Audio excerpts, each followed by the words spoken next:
Diversity. Why your need for control is destroying you, the truth about diversity. This is a reflective essay, not an academic or informative source. It is an exploration of my observations of humanity as a whole, an invitation to reflect on how we live and feel in our search for authentic well-being. Diversity is a modern buzzword, and people often have strong feelings about it.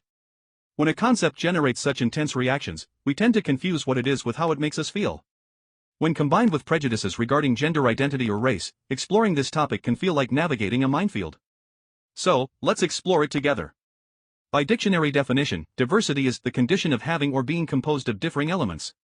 What the definition doesn't explicitly say, but certainly implies, is that most things in nature are defined by a myriad of diverse traits.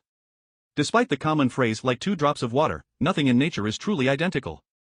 2 drops of water may seem the same at a glance, but their internal structures, air bubbles, and exact volumes differ. It is almost as if each drop possesses its own individuality. In fact, I challenge you to find 2 identical leaves on a single tree, or 2 identical grains of sand on a beach.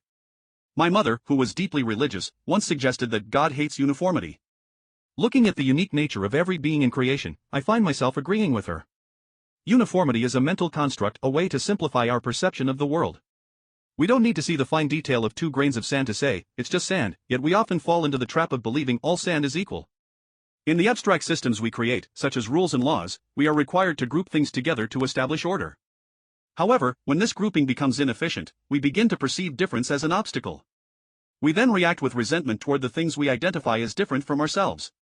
Even in the realm of the abstract, diversity far overcomes uniformity. While diversity adds complexity to things that might otherwise be easier to manage, it also provides the potential for growth, strength, and learning. Imagine a painting consisting of only one color, without any nuances. Now, visualize that same image with every color of the spectrum.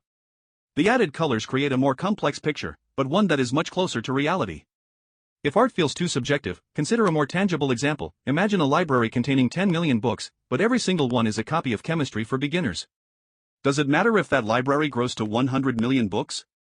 You could only ever learn basic chemistry there. The more unique titles you add to a library, the more you enrich its value and make it a destination worth visiting. Diversity is complex, and the more diverse a system is, the more intricate it becomes. But it is also richer. I am not an economist or an entrepreneur, so I may not fully grasp the intricacies of cost and value, but I can see that a part is never greater than the whole. Therefore, I struggle to understand why merchants would choose to segregate their products. If a product is useful for purples and cyans alike, why prevent the cyans from purchasing it? Wouldn't it be more profitable to serve both groups? Similarly, if a job requires a specific skill, why wait for a purple to fill the role if a cyan already possesses the necessary talent? Segregation is the antithesis of diversity. It makes life simpler, perhaps, but the things truly worth having are often complicated. Ultimately, diversity is not a challenge to be solved, but a reality to be embraced. When we cling to the comfort of uniformity, we are choosing a filtered, diminished version of the world that limits our own growth. By stepping past the fear of complexity and the safety of segregation, we open ourselves to a life that is authentically rich, vibrant, and interconnected.